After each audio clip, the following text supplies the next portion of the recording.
Why don't you live with us, Mom? I bet it'd be fun for you too. What's your problem with that? I know all too well why he suddenly brought up the idea of living together and what he's really after. I also know their eyes are always on my bedroom. The place we're in now is just too cramped. Can't you just look after Susie for us at least? When my granddaughter was treated like an object, something inside of me snapped. My name is Catherine Wilson. I'm turning 74 this year. 3 years ago, my husband, whom I had been with for many years, passed away, and I now live alone. The house is too big for just me, but it's filled with memories of my family, and I hold it dear. I've been thinking about selling it and moving into a condo, but I haven't made up my mind yet. My son, who moved out long ago, has his own family. When his daughter was younger, they'd frequently visit, but not so often now. My husband and my son never really got along. My son always found my husband, who was strict and couldn't stand dishonesty, to be a pain. After seeing each other at my husband's funeral 3 years ago, they haven't reached out regularly. Yet, the reason I can still live so vividly is because I volunteer at places where one of my friends recommended me. Thanks to an old friend's recommendation, I volunteer at a private high school, teaching floral arrangement and the art of afternoon tea. Not only was I happy that my skills were being put to use, but interacting with the students pulled me out of the depths of loneliness. I'm so grateful to the friend who got me out of my shell after losing my husband. One day, I came home and noticed a missed call on my smartphone. Displayed on the tiny screen was a familiar number. My son, Bob, is a 47-year-old employee at a company. It's rare for him to call me during the day. I quickly called back, curious if something had happened, and he picked up right away. Even though we hadn't been in touch so often now, a call from my only son made me elated as always. Due to an upcoming transfer, Bob's gonna move away from his current job and apparently move closer to my place. I'd like to catch up, it's been a while, he said. I was thrilled and quickly replied. He's gonna bring his wife, Lucy, and their daughter, Susie, along. A few days later, when my eldest son and his family showed up at my place, they looked a tad tense at the entrance. Sorry for coming over unannounced, Mom. Everything's been a whirlwind on our end. But we wanted to let you know. Brief greetings aside, I invited my son and his family, who had traveled a long way, inside. Lucy exchanged an awkward hug with me, and Susie, hiding behind my son's back, gave me a slight smile. Though Lucy's behavior might have some reasons, Susie should have been used to being so attached to me from when she was little. Seeing my beloved granddaughter acting so shy with me made me feel a bit lonely. There was an awkward tension in the air, but there might have been changes in her mind since she lost her grandfather 3 years ago. In the living room, Bob and his family promptly started enjoying the tea and snacks that were served. The reason for Bob's move was a job transfer, forcing him to leave his company-provided housing. Starting with tales of his struggles at work, Bob went on to rant about the sudden transfer. Throughout his tales, Lucy and Susie remained silent. I'm sorry I couldn't visit you more often, Bob said with a serious look on his face. Ever since Dad passed away, I've been worried about how you've been doing all alone. Let's keep in touch like we used to. I was genuinely pleased with my son's offer. While my volunteer activities kept loneliness at bay, it didn't completely eliminate my everyday concerns. Even though I'm still healthy and active now, there might come a time when I'd need assistance. Aging comes with its inevitable decline, and no one is exempt from illness or accidents. However, there was something slightly off about my son's words that niggled at me. From the time my granddaughter was born until she started going kindergarten, Bob and his family lived in this area. Back then, Bob and his wife left little Susie in my care while they lived their lives as they pleased. I adore Susie, treating her as if she were the apple of my eye. It wasn't that I minded taking care of my granddaughter. Due to the whims of Bob and his wife, I was worried about my grandchild who was often left at my place for extended periods or taken here and there. I wonder if Susie feels loneliness again due to the recent move. Seeing Susie's downcast face, just as I was about to say something, Bob interrupted me. Now that we're no longer in company housing, our rent and living expenses have shot up. When they were in company housing, they apparently didn't need to pay much rent, and utilities were covered by the company. Given the move during summer rates high, the expenses for moving must have been significant. What Bob approached me about was asking for a bit of financial help with living expenses. The issue was the amount.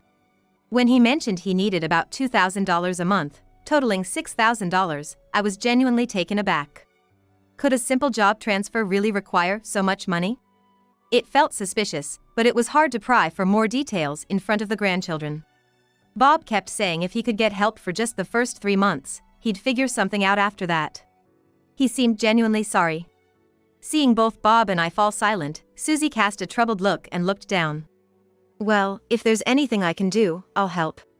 Seeing my granddaughter adjusting to a new living environment and looking lost, I said that in response. If my husband were still alive, he might have told Bob, "You should stand on your own." However, knowing that Bob and his family had no one else to turn to, I couldn't push them away. When Lucy married Bob, she was strongly opposed by her parents due to their religious differences, and they've been estranged ever since. Since they can't rely on her folks, I'm their only hope. Realizing they'd get financial support from me for a while, Bob left with his wife and daughter to their apartment. Susie kept glancing my way till the end, but was soon out of sight, pushed gently by Bob. From that day on, Bob and his family began to frequently barge into my house. I rationalized it as just being financial assistance for 3 months. However, to save on groceries and utilities, they often stayed overnight, which soon became a concern. They would eat everything in the fridge without hesitation, so not just the food costs, but even the effort of shopping increased. Yet, Bob and his wife never offered to help with the shopping. While Bob was working and Susie was attending high school, Lucy wasn't currently employed. If things were tough, she could get a part-time job or something. I sometimes felt like asking her, "What do you do all day?" But whenever I tried to address it, Bob would subtly defend her. I knew Bob was deeply in love with his wife, Lucy, who's 10 years younger, so I couldn't openly confront them.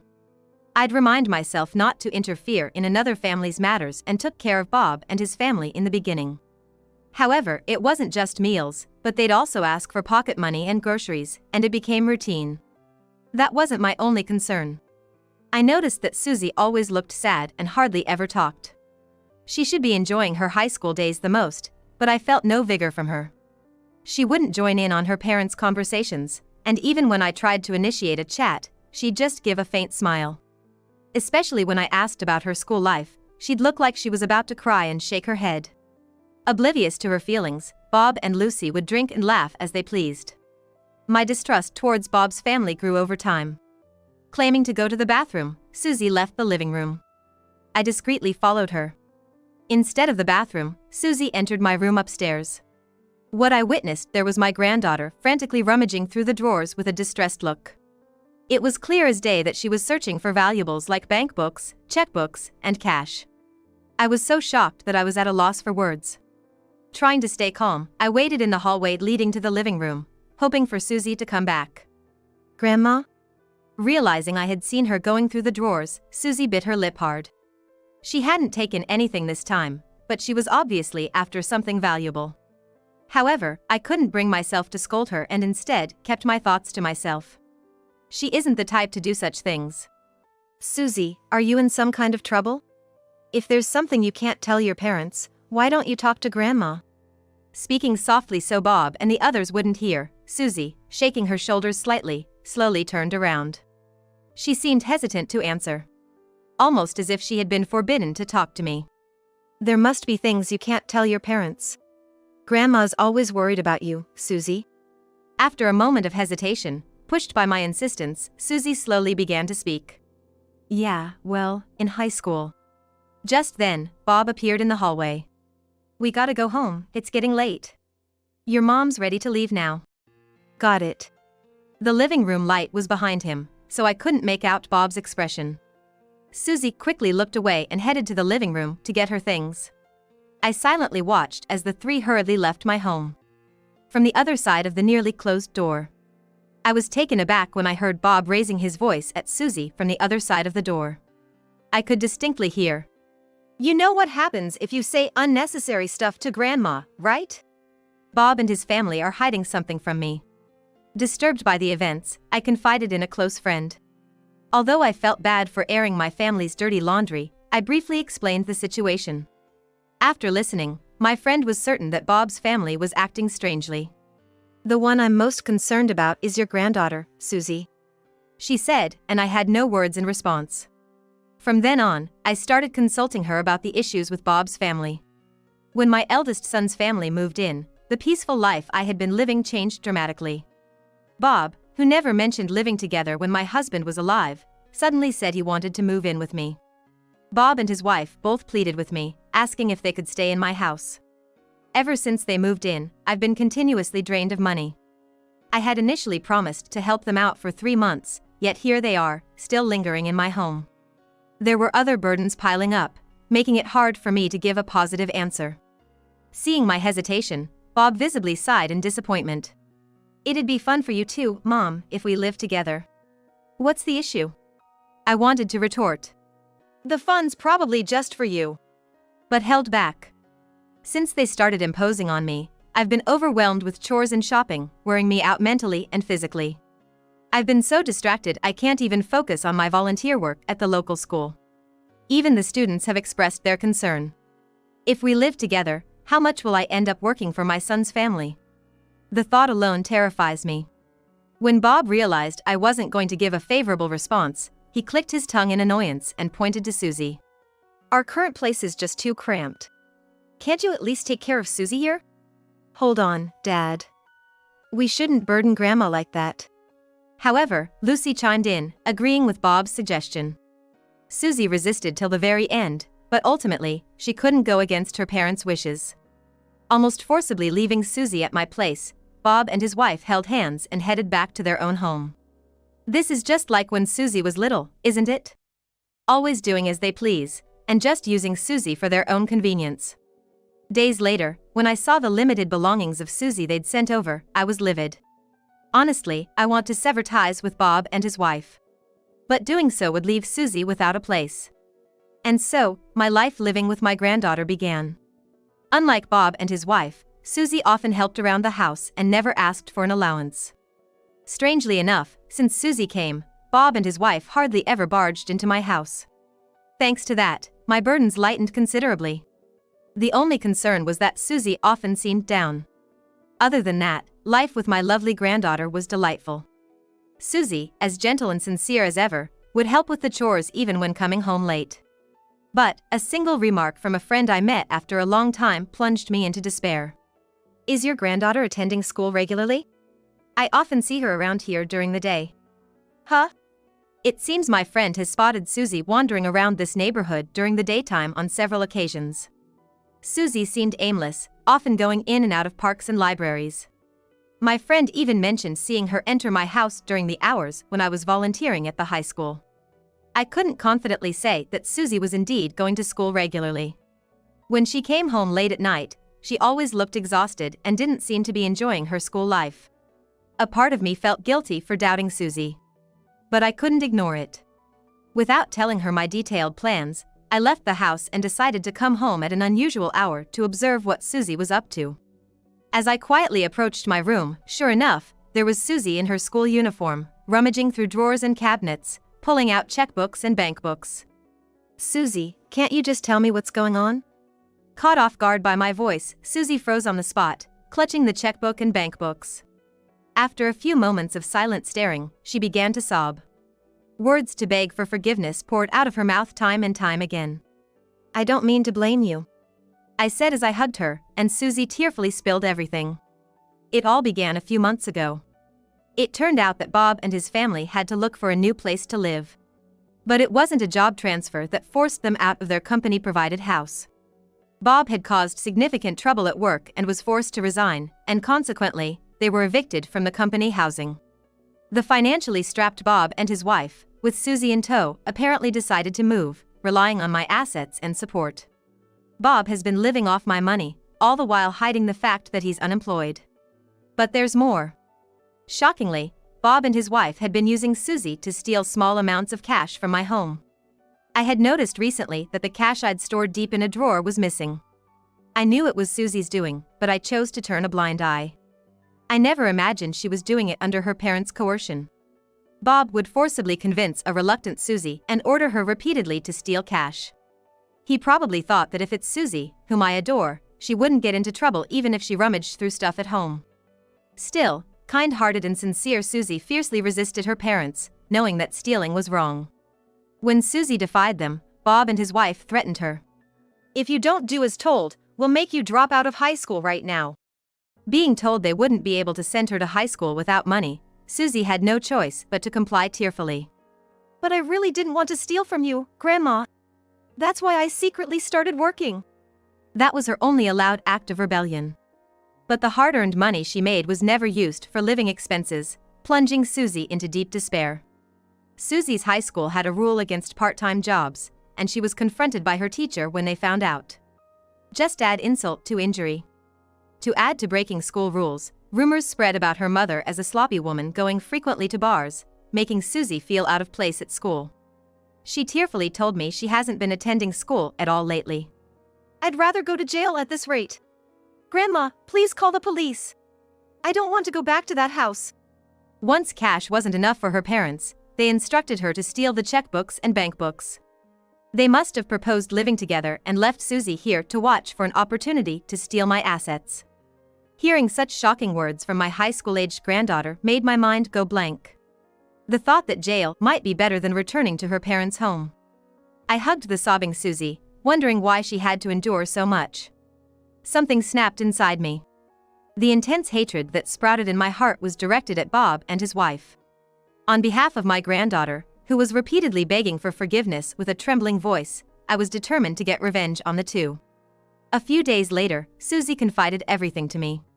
Bob and his wife again contacted me, suggesting we live together. Since Susie stopped taking cash from my house, they probably thought they had to steal it themselves. Just before my husband passed away, he left inheritance money for both me and Bob. However, Bob had already spent his share long ago. Realizing that the untouched inheritance was still in my house, Bob was no doubt eyeing that money greedily. The last time Bob visited, he nonchalantly asked me where the inheritance was kept. "It's just that scams are so common these days and I'm worried," he said, trying to sound concerned. Aware of Bob's intentions, I, of course, didn't reveal the location of the inheritance. Perhaps angered by my refusal to reveal the location of the inheritance, Bob set his sights on Susie next. He shockingly threatened me using Susie, saying, "If I can't get the money, I might have to pull her out of high school. I'm just asking for a small loan from Dad's inheritance. It's not like I want to take it, right? If that's not possible, could you at least pay for the rent and living expenses?" Bob, no longer trying to hide his true motives, bluntly demanded the money. Susie, who had been listening to our conversation, looked down with tears in her eyes. I was internally flabbergasted, wondering where I went wrong in raising him. Reluctantly, I agreed to let them move in. I had no intention of giving in to their demands, but I had no choice if I wanted to expose their wrongdoing. "Grandma, what should we do? At this rate, they might take everything from us."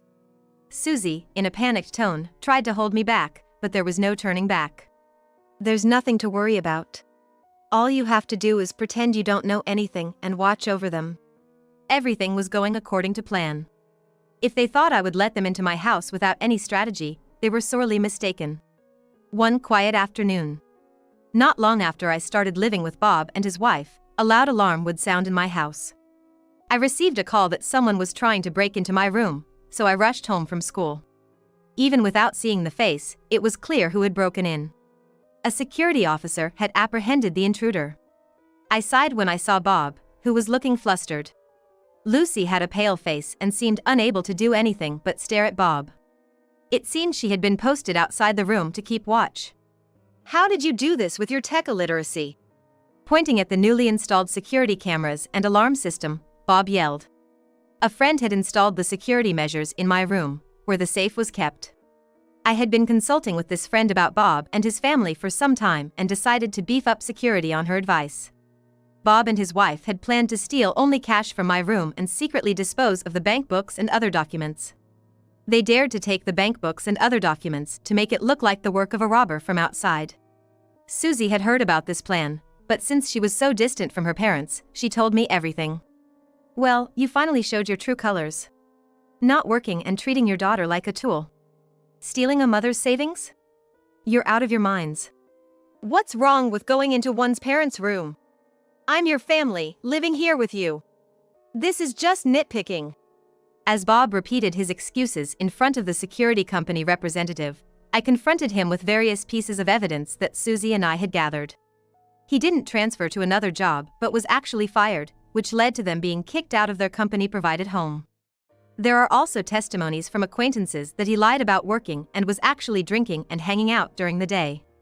Among those was a claim that Lucy had been frequently visiting luxurious bars and spending a fortune there. Bob seemed unaware of this and stared at Lucy with his mouth agape in surprise. "I don't want to think of you two as my parents. I truly despise you," Susie said, looking straight at her parents, her words filled with disdain. Upon hearing these harsh words from his daughter, Bob became almost hysterical. "I don't know what you've been telling Susie, but she's ours. I'll cut ties with you and make sure we never see each other again. I'll even make her quit high school and work for us for the rest of her life. Enough is enough." The person who shouted at the out-of-control Bob wasn't me, but a friend. As an educator and as a human being, I can't tolerate adults who treat and hurt their precious children like objects. I truly despise you both. Who the heck is this old lady? My friend restrained me from responding immediately, shaking her head. Her name is Nora Peterson. True to her word, she is an educator and had been informed by a fellow teacher about Susie's struggles at school. Right after I consulted Nora about Susie, she started reaching out to school officials and related agencies. Behind the scenes, she was pulling strings to help resolve Susie's problems as soon as possible. "What you've been doing is clear-cut abuse. If you plan on taking her away, I have no problem taking legal action." Nora spoke calmly, but her voice betrayed undeniable anger. Witnessing the fierce demeanor of Nora, they must have finally realized the gravity of the situation. Bob, still restrained, and Lucy were clearly flustered, their gazes wandering aimlessly. Perhaps understanding that siding with Bob wasn't in her best interest, Lucy approached Susie with a shaky gait. "Susie, honey, I know how you feel about your dad, but you wouldn't abandon your mom, right? You still love me, don't you?"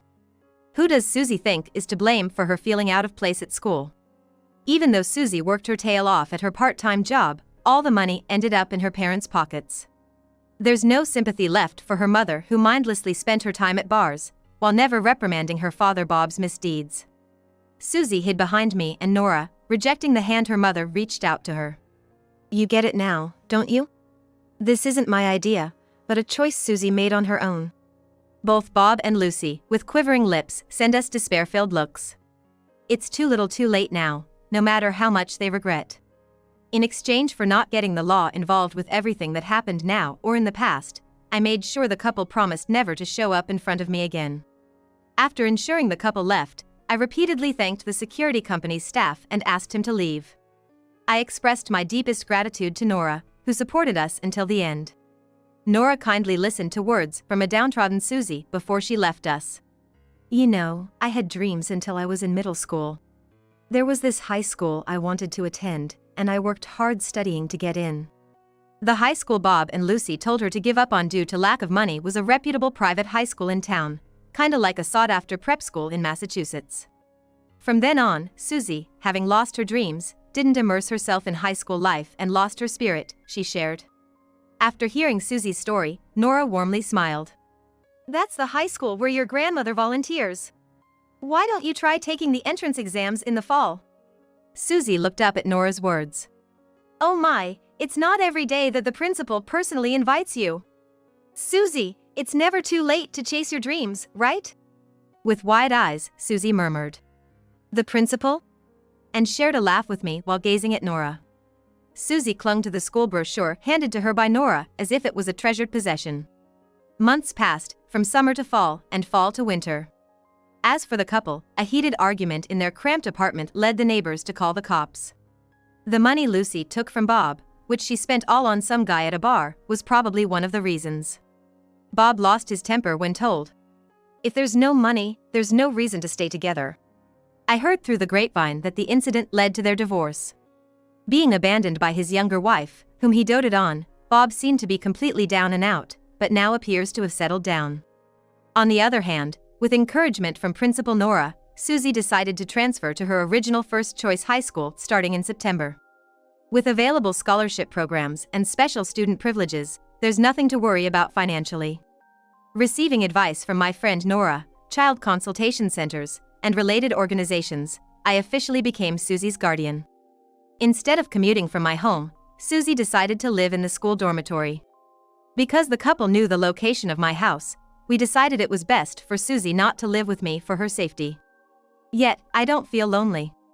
I'm still pretty clueless about technology and finances, but thanks to my granddaughter, I'm starting to think about the future. I'm consulting with a lawyer to find the best way to leave an inheritance for Susie without burdening her. When I went to do my volunteer work and met Susie at the school, she was surrounded by many friends. Seeing the radiant happiness on my granddaughter's face, I felt deeply relieved.